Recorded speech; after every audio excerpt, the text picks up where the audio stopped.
Welcome back to another episode of Sloppy Saturdays. And today we are going over a topic that I have been dying to get out to you guys. We are talking about Lincoln Riley and how he could possibly be on the hot seat this season. Now, Lincoln Riley is a guy that I will have full faith in, that will always have a job in football. I think Lincoln Riley is one of the best offensive minds in all of football, college and NFL. I think he's one of the best offensive minds in all of football. Now, the continuous issue, in my opinion, with Lincoln Riley, I believe he is truly an offensive coach. Like, we see head coaches in college football, in pro sports, that again can have reins on the offensive side, on the defensive side. Lincoln Riley is just strictly one way offense. Like, this is a guy that needs a strong defensive coordinator with him. I do feel like he has that now in D'Anton Lynn, but at the same time, I do feel like it could be too little, too late, because I don't know if Lincoln Riley is in the best shape this year to make a college football playoff run. And we can see another season with Lincoln Riley's contract being so hefty at 10 years, 110 million, one of the biggest contracts in college football. We can't see a single digit win season. Like, it just cannot happen. Now, we're going to go over the history of Lincoln Riley coming to USC, and we're going to talk a little bit about last season. Then we're going to get into this season as well. Now, I am not as high on this season for Lincoln Riley and USC as other people are. I am just not. A lot of people look at their schedule and say they dodged a bullet. They don't have Ohio State. They don't have Penn State. They really dodged a bullet in this Big Ten, which is true. They could have dodged a bullet, definitely, without having two of the top teams. But I still feel like their schedule is going to be pretty tough for them. I don't think it's going to be an easy schedule at all. Now, going into Lincoln Riley at USC, the issue is with Lincoln Riley, in my opinion, like, he has done phenomenal things. You talk about making Baker Mayfield, developing him into a Heisman candidate. That was an easy thing with how Baker Mayfield's college football career started. Then you look at Kyler Murray, a guy that tore up Texas football, but again, another transfer out of Texas Tech makes him a Heisman candidate. A Heisman winner. You make Jalen Hurts a Heisman candidate as well the year after. So we're looking at all these guys like Baker Mayfield, Jalen Hurts, Kyler Murray, all these guys as good NFL quarterbacks now. But it's incredible to look at where they started and how Lincoln and Riley really had a hand in their development. Arguably the hardest hand. You're taking these guys in when they're raw. Then you talk about Caleb Williams going from Oklahoma to USC as well, a very highly touted recruit. Lincoln Riley makes him a Heisman winner as well. So you had four Heisman candidates, three Heisman winners, and you had them all becoming first-round picks. Again, this is what I'm talking about, how Lincoln Riley's mind for offense and his development at the quarterback position. Again, even though that was a little while ago, that just cannot be unnoticed or overlooked. Now, the problem is USC hired Lincoln Riley to make the college football playoffs, to have continuously double-digit win seasons, and that has just not been the case. Now, when you look at Caleb Williams when he first came in here, the issue was they were just playing shootout games his whole entire career there. And that has been the case with Lincoln Riley again, even at Oklahoma as well, playing these shootout games.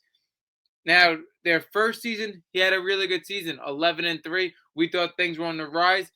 USC definitely made the right move after that season. We thought 11-3, one game away from the college football playoffs. Again, we all know how it happened. Second year, again, this defense couldn't stop anybody. They go 8-5 with Caleb Williams. Very disappointed. And then the third year last year, we are going to get into, they went 7-6 when people had super high expectations with them going into the year because they had arguably the toughest game, the biggest game in week one, and they came above in week one in a shootout with arguably the hardest competition. And we talk about, like, all the time, and we talk about going into this season, how big your week one game is, especially when you have a very difficult matchup in week one. We saw an absolute duel between Miller Moss and Garrett Nussmeier, and Miller Moss had the upper hand in that battle and delivered USC to win. And like I said, with arguably their toughest matchup being week one, getting ready, them getting the win, we thought they were on a clear path to have a very good season. And if you guys don't remember, at that time with Miller Moss against Garrett Nussmeier, after that battle, people had Miller Moss in a first round grade at a quarterback, and same thing with Garrett Nussmeier. But then again, things really unraveled for this USC team. Miller Moss, we thought that Lincoln Riley was going to develop into one of the best quarterbacks in college football. That did not happen. He had a ton of turnovers getting into later in the year. I mean, his team started off with 2 wins, 2-0. They lose to Michigan 27-24. I don't think that was indicative of how their defense played throughout the season. But again, letting up 27 points to Michigan, having that loss against Michigan, that was a tough loss. They beat Wisconsin, and they have a 3-game stretch where things really get bad. They lose to Minnesota again. I do not think they should have lost to Minnesota. I thought Penn State was honestly arguably their best game of the year. When we look at how good Penn State was last year, they took them into overtime. I was not expecting that game to be that competitive.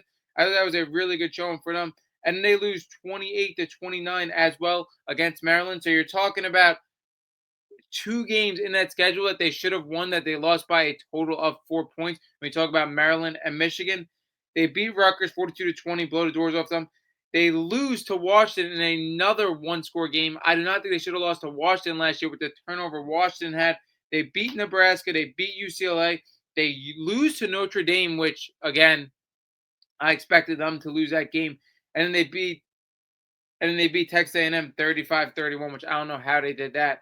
But again, it was a very weird season for this USC team because you're talking about games they played close or they won that I didn't think they were going to win, and then games that they lost that I thought they definitely should have won. So again, that was very interesting. But we saw the improvement on the defense side of the ball. It really seems like Lincoln Riley got his defensive coordinator in DeAnton Lynn, which I think is going to be the biggest thing going into their season, arguably their defense. Their defense is really good. Their front seven is definitely a strength, and their defensive coordinator, DeAnton Lynn, I think, should have a really solid unit this year.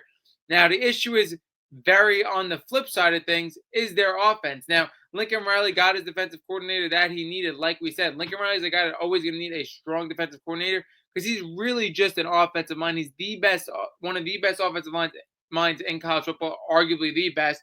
But his offense now, again, there is just no go-to player, I feel like, in this offense.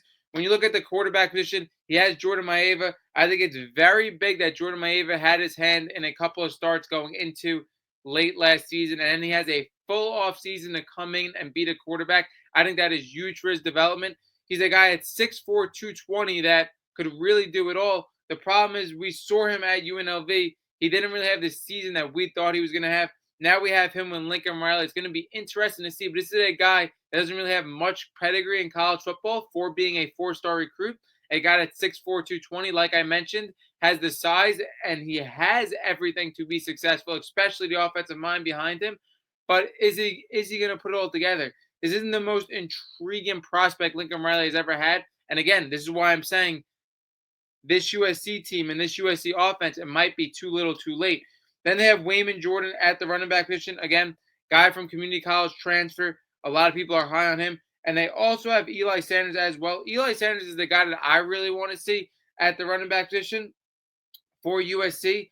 I believe Eli Sanders is a guy with his experience. He could definitely, coming off a 1,000-yard season as a transfer, he could definitely take the reins of this offense, take the reins of this running back position. We're talking about 1,063 yards and 9 touchdowns. I get it. It was for New Mexico in the Mountain West Conference. But again, you're at least talking about a guy with experience in his backfield. And I think that's the biggest thing. When you look at the last 2-3 years of Lincoln Riley, he hasn't had the offensive line and running back production that he needs. And I think that really opens up his creativity in the passing game. I think the running back position is going to be huge. It's going to be interesting to see if Wayman Jordan and Eli Sanders could take the hold of a split backfield. I think it's possible, but that's going to be the biggest X factor. They were able to keep Jacoby Lane and Makai Lemon. Makai Lemon, a guy that a lot of people had very high expectations for as a recruit. He had a solid season last year, again, but nothing to write home about. Same thing with Jacoby Lane. Jacoby Lane, a guy that had double-digit touchdowns last year, so it should be intriguing as well. The yards weren't there. And they also have Prince Stratton, a transfer as well. Going to be very interesting to see who takes hold for this USC offense. Again, I don't believe this USC offense is nothing to write home about. They lose Zachariah Branch, who, again, to Georgia, who is one of the most explosive players in college football. We talked about Jaden Maeva. Do I think he's going to be one of the best quarterbacks in college football? I really don't. I don't know if they have the receiving guys to really anybody to step above like Again, we're going to really have to see what Lincoln Riley is about as an offensive mind. That is truly going to be tested this year because, again, really no standout guys in this offense. Is going to be interesting to see if he could make anybody take the next jump in this offense. Now, when we look at the schedule, like I said, this is what we were going to come back to end the video. This schedule for Lincoln Riley to make the college football playoffs, again, he has a Big Ten schedule without Penn State, without Ohio State. Again, people are saying he dodged a bullet, which is true, but I could really point out a handful of 5 games that I think could be pretty rough for Lincoln Riley, could be a toss up for Lincoln Riley. And again, we're talking about a college football playoff format where you really need 2 losses. Like 3 losses, you're putting in the hands of the committee. Again, are they going to be 3 loss teams in the college football playoffs? Probably, but at 3 losses, you're putting it in the hands of the college football committee, which I would not want to do. The one fortunate thing about this USC schedule, when you have a quarterback like Jada Mayava, who we don't really know what to expect, the 3 opening games really are pretty easy. When you look at Missouri State, 30-point spread, could get their offense rolling. Georgia Southern, again, could get their offense rolling. And Purdue in the Big Ten, one of the worst Big Ten teams, you could get your offense set going into those 3 games. Then after that, I feel like USC really has a handful of games where, again, they're either a short favorite or an underdog in that are toss-up games. Against Michigan State, I would expect them to win that game. But again, Michigan State, a team that's going to be hungry, a team that has talent with Aiden Childs. I like Jonathan Smith as well. I expect them to take an improvement. That's not going to be a walk in the park. And you talk about USC Illinois at Illinois. I expect Illinois to win that game. Not only are they home, but I like what they have on offense a little better with Luke Altmaier. I think he's coming into a season where he could really thrive. And I think their defense is a little better than USC's as well. I like Illinois' foundation a little more than USC in that game. You talk about Michigan, USC. That game is a toss-up in my opinion. Michigan is one of those teams where we don't really know what to expect. Again, we don't know what to expect from Bryce Underwood. Their running back room should be good and their defense should be good. It's at USC. I expect USC to be a very short favorite in that game. On even feel, I expect those teams to be even, and I expect Michigan to have a little more upside, especially at the quarterback position, than USC. So that game's going to be super tough. USC Notre Dame at Notre Dame. I just expect USC flat out to lose this game. I think Notre Dame is just going to be the way better team coming into the year. USC Nebraska. Nebraska is one of those teams too that could make the college football playoffs with their schedule. Again, I like their quarterback situation a lot better. They're another team that lost a lot of one-score games, and that game's going to be super tough for them. Northwestern, I expect USC to win that game. Then Iowa, USC. I think USC is going to be the better team. I don't know what Iowa is going to have on offense to get them through the season. Their defense should be good.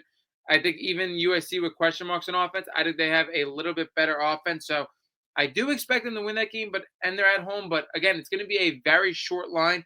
USC, Oregon at Oregon. That game's at Oregon. I like Oregon's foundation a little bit more, even though they have question marks. Obviously, how is Dante Moore going to be? How is this offense going to be without Evan Stewart? I like Makai Hughes at the running back position.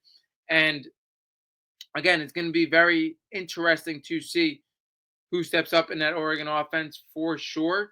But I expect Oregon to win that game as well. So we're talking about Oregon, Notre Dame, where I expect 2 teams to give USC a loss. So you're talking about 2 losses minimum with a lot of toss-up games with Illinois, Michigan State, and then they finish it with UCLA. UCLA is a dumpster fire, but it should be interesting with Nico Iamaleava as well. And I'm not high on this USC team at all. Like, if UCLA were to upset them, I wouldn't be surprised. So again, we're talking about a team that we really see 2 losses with Notre Dame and Oregon, and then a lot of tough matchups as well. I don't really think USC dodged a bullet in my opinion.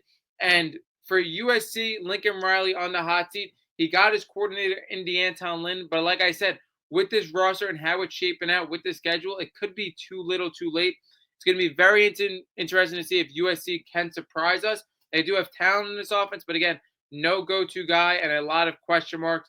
And a Big Ten schedule that I personally believe is tough.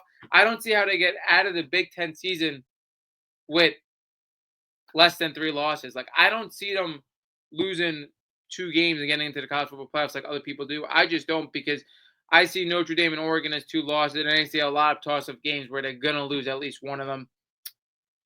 Again, Lincoln Riley is a guy that I've always been super high on. I've always loved his offensive mind. What he has done in college football should not be forgotten. But the problem is, in sports, it's what are you doing for me right now? And he really hasn't done a lot for USC right now. So it's going to be very interesting to see how does college football season goes for him, and if he has another single digit win season, how USC is going to rule it. That wraps up this episode of college football of Sloppy Saturdays.